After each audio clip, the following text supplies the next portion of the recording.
परेशानियों से डरे नहीं, उनका सामना करें। गौतम बुद्ध कौशाम्बी नगर में रह रहे थे। वहाँ की रानी गौतम बुद्ध का अलग अलग तरीकों से अपमान करती थी। रानी ने अपने कुछ लोग बुद्ध को अपमानित करने के लिए और परेशान करने के लिए उनके पीछे लगा दिए थे। रानी के आदेश पर वे सभी लोग बुद्ध का विरोध कर रहे थे, लेकिन बुद्ध ने किसी से कुछ नहीं कहा। उस समय बुद्ध के साथ उनका एक शिष्य भी था, उसका नाम था आनंद। आनंद ने बुद्ध से कहा, मैं लगातार देख रहा हूँ कि ये लोग जानबूझकर हमारा अपमान कर रहे हैं। जहाँ हमारा अपमान होता है, ऐसी जगह हमें नहीं रुकना चाहिए। बुद्ध ने आनंद से पूछा, हम कहाँ जाएंगे?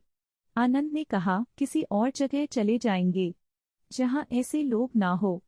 बुद्ध बोले, अगर वहाँ भी ऐसी ही परेशानियों बनी तो फिर कहाँ जाएंगे? और हम कब तक भागते रहेंगे? अपमान भी एक समस्या है। हम अहिंसा, धैर्य के साथ विनम्रता और शालीनता से ऐसे लोगों का सामना करेंगे। बुद्ध की सीख, परेशानियां हर जगह हैं, हम परेशानियों से बच नहीं सकते।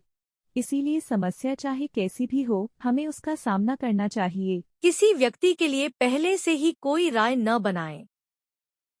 गौतम बुद्ध का एक खास शिष्य धम्माराम आश्रम में अपना काम करता और काम पूरा होने के बाद वह एकांत में चला जाता था। वह किसी से ज्यादा बातचीत भी नहीं करता था। जब धम्माराम एकांत में ज्यादा रहने लगा तो अन्य शिष्यों को लगा कि इसे घमंड हो गया है। शिष्यों ने बुद्ध से धम्माराम की शिकायतें करनी शुरू कर दी। एक दिन बुद्ध ने धम्माराम से सभी शिष्यों के सामने पूछा, तुम ऐसा क्यों करते हो?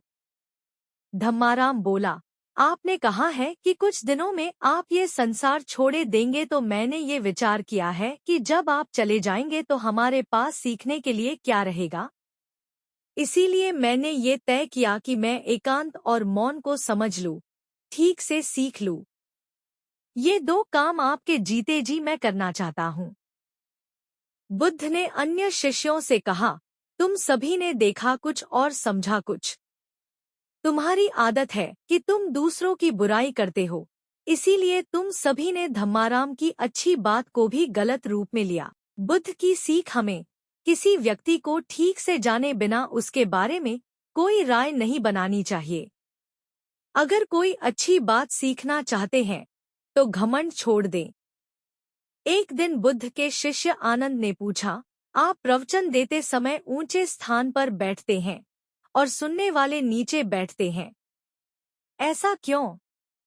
बुद्ध ने आनंद से कहा, एक बात बताओ, क्या तुमने कभी किसी झरने से पानी पिया है? आनंद बोला, हाँ, मैंने झरने से पानी पिया है। बुद्ध ने पूछा, तुमने पानी कैसे पिया?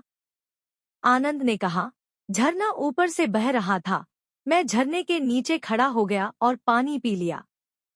बुद्ध बोले, अगर झरने से पानी पीना है तो नीचे ही खड़े होना पड़ेगा। जो सत्संग, कथा या प्रवचन होता है, उसमें कहने वाला ऊपर बैठता है।